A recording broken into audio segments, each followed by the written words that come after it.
Selamat pagi Bapak Ibu Saudara yang kekasih. Pagi hari ini kita mau menikmati kembali hadirat Tuhan. Mari kita sama-sama menyembah Tuhan. Firman-Mu berkata Kau besertaku, maka kuat roh dan jiwaku.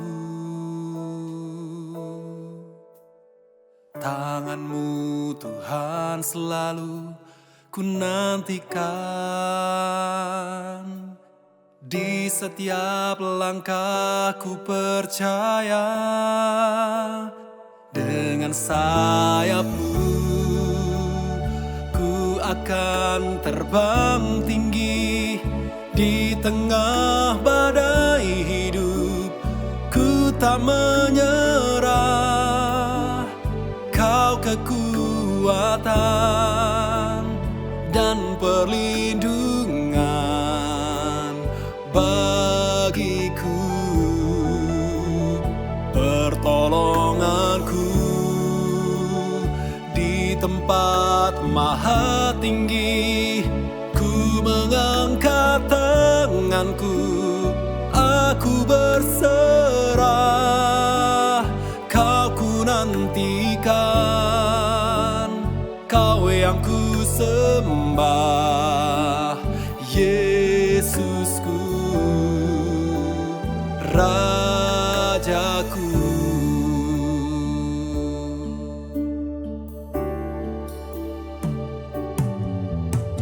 Firman-Mu berkata Kau besertaku, maka kuat roh dan jiwaku. Tangan-Mu Tuhan selalu ku nantikan, di setiap langkahku percaya, dengan sayap-Mu ku akan terbang tinggi di tengah badai hidup. Ku tak menyerah, Kau kekuatan dan perlindungan bagiku, pertolonganku di tempat maha tinggi. Ku mengangkat tanganku, aku berserah, Kau ku nantikan, Kau yang ku sembah, Yesusku, Rajaku.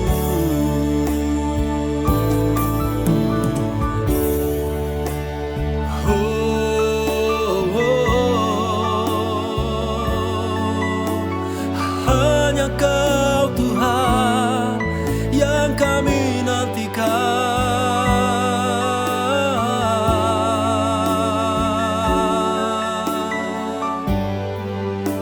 kami sembah.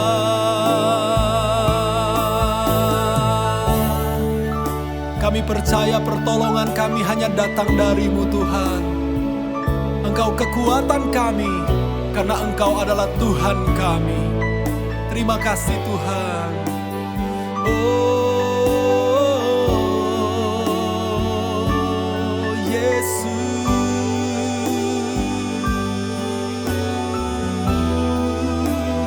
dengan sayap-Mu, dengan sayap-Mu ku akan terbang tinggi di tengah badai hidup. Ku tak menyerah, Kau kekuatan dan perlindungan bagiku, pertolonganku di tempat maha tinggi.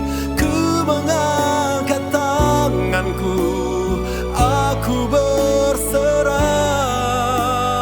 Kau ku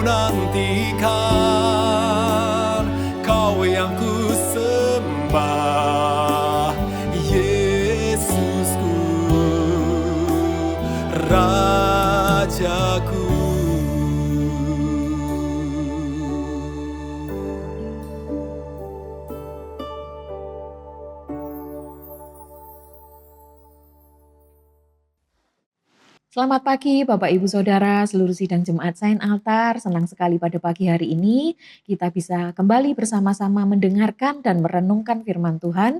Dan judul renungan pada pagi hari ini, esensi atau sensasi. Nah, mari kita baca ayatnya terlebih dahulu di dalam Efesus pasalnya yang kelima, ayat yang ke-18. Firman Tuhan berkata, "Janganlah mabuk oleh anggur, karena anggur menimbulkan hawa nafsu. Tetapi hendaklah kamu penuh dengan roh." Puji Tuhan.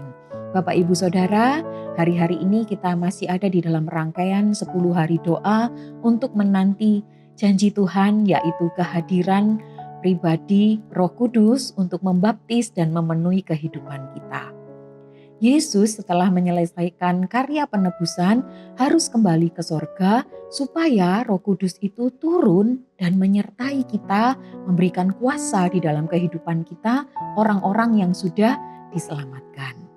Dan firman Tuhan di dalam Efesus tadi, Rasul Paulus mengingatkan supaya jemaat Tuhan itu jangan mabuk oleh anggur, tetapi penuh dengan roh. Dari sini kita belajar bahwa kepenuhan Roh Kudus, kehidupan kita yang dipimpin oleh Roh Kudus itu bukan peristiwa yang terjadi sesaat atau sekali saja di dalam kehidupan kita. Tetapi peristiwa ini terjadi terus-menerus sehingga kehidupan kita memancarkan kemuliaan Allah. Nah, inilah esensi penting kehadiran Roh Kudus dalam kehidupan kita. Selain fungsi-fungsi Roh Kudus yang lain, ya. Nah, puji Tuhan, Roh Kudus adalah pribadi Allah sendiri yang hadir untuk menyertai kita. Roh Kudus hadir untuk menjadi penolong kita, menjadi penghibur kita. Roh Kudus hadir untuk memimpin kehidupan kita, membentuk kehidupan kita supaya semakin hari kita semakin serupa dengan Kristus. Dan Roh Kudus memberikan kuasa kepada kita supaya kita bisa bersaksi lewat perkataan kita, lewat perbuatan kita, lewat seluruh kehidupan kita. Kita bisa berdampak bagi sesama kita, orang lain bisa melihat perbuatan kita dan memuliakan Bapa di surga. Nah, puji Tuhan, masalahnya banyak orang mengejar pengalaman dipenuhkan dengan Roh Kudus, yaitu dengan tanda berbahasa roh. Tetapi kehilangan esensi yang penting yang sudah saya jelaskan tadi, sehingga yang nampak dari hidup kita hanyalah sebuah sensasi. Banyak orang tanpa sadar hanya mengejar sensasi berbahasa roh di setiap kesempatan ibadah atau pertemuan-pertemuan doa. Dan tanpa sadar hanya menjadi kebiasaan tanpa makna.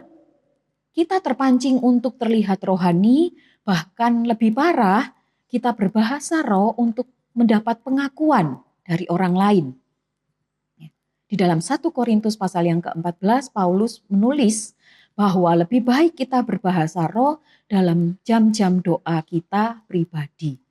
Bukan untuk melarang seseorang berbahasa roh dalam ibadah atau Paulus mau membatasi kuasa Roh Kudus. Namun Paulus menegaskan supaya kita tidak mengejar sensasi semata-mata. Nah, Bapak Ibu, apa akibatnya kalau kita melupakan esensi penting atau tujuan kehadiran Roh Kudus dalam hidup kita dan kita hanya mengejar sensasi? Di dalam Efesus pasal yang kelima tadi ayat yang ke-18, dengan tegas Paulus mengingatkan jangan mabuk anggur tetapi penuhlah dengan roh. Itu artinya orang yang sudah dipenuhi dengan Roh Kudus tidak mungkin mabuk anggur pada saat yang sama. Roh Kudus diberikan untuk memimpin dan menolong kita hidup di dalam pengudusan, meninggalkan dosa dan karakter kita yang sudah lama. Hidup kita justru akan menjadi batu sandungan bagi saudara seiman dan terutama menjadi batu sandungan bagi mereka yang belum percaya kepada Tuhan. Justru akan menjadi tanda tanya besar, justru menjadi bahan cemoohan, justru merendahkan nilai karunia bahasa roh jika kita rajin berbahasa roh tanpa disertai perubahan hidup. Bahasa roh itu hanya akan menjadi aksesoris yang kita pasang sebagai penampilan luar kita yang terlihat bagus. Namun sesungguhnya hidup kita itu mandul atau tidak menghasilkan buah roh. Hidup kita sesungguhnya tidak ada perubahan. kita hanya mengejar sensasi, maka hidup kita itu seperti lagu yang liriknya aku masih seperti yang dulu.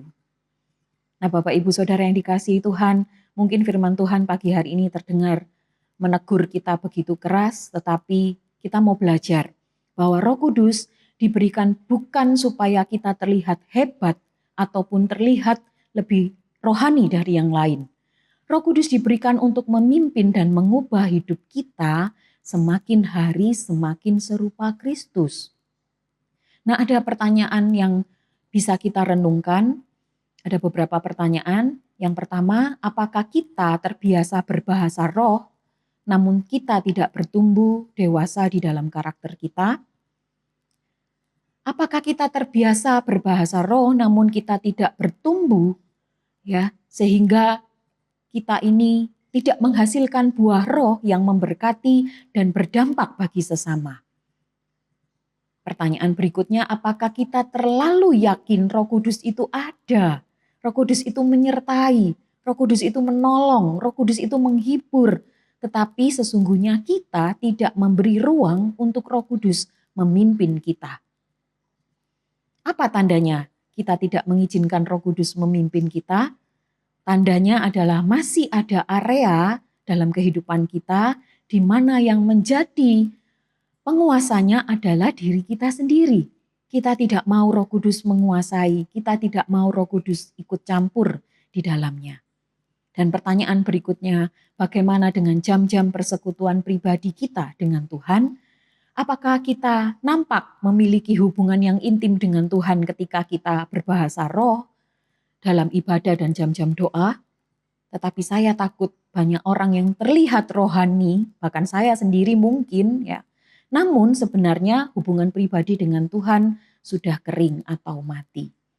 Maka orang yang seperti ini ya menjadi pertanyaan, apakah bahasa rohnya sungguh-sungguh atau sekedar sensasi. Puji Tuhan, 10 hari doa ini yang masih tersisa, mari kita fokus kepada esensi dari pribadi Roh Kudus daripada kita mengejar sensasi. Ya, Roh Kudus diberikan sekali lagi bukan supaya kita terlihat hebat. Roh Kudus diberikan karena Yesus telah menyelesaikan karya penebusannya. Roh Kudus diberikan karena Yesus naik ke sorga namun tidak ingin meninggalkan kita sendirian di dunia yang sudah jatuh di dalam dosa ini. Roh Kudus diberikan, Roh Kudus hadir untuk menyertai, menolong, dan untuk memimpin kehidupan kita di sepanjang perjalanan hidup ini sampai kita berjumpa kembali dengan Juru Selamat kita. 10 hari doa ini, dan setelah mendengar firman Tuhan ini, kiranya kita tidak mengecilkan nilai dari bahasa roh, ataupun jangan takut berbahasa roh saat jam-jam doa bersama ataupun ibadah. Namun jangan puas, ya, jangan berhenti di satu titik, oh sudah berbahasa roh, sudah selesai. Ya, tetapi mintalah Roh Kudus untuk memimpin hidup kita, memimpin seluruh hidup kita.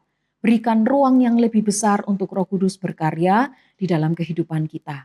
Dan milikilah persekutuan yang intim dengan Tuhan, karena hanya di dalam hadirat-Nya hati kita dijamah, hati kita diubahkan, dan hati kita diperbaharui. Tuhan Yesus memberkati kita semua, mari kita sama-sama berdoa.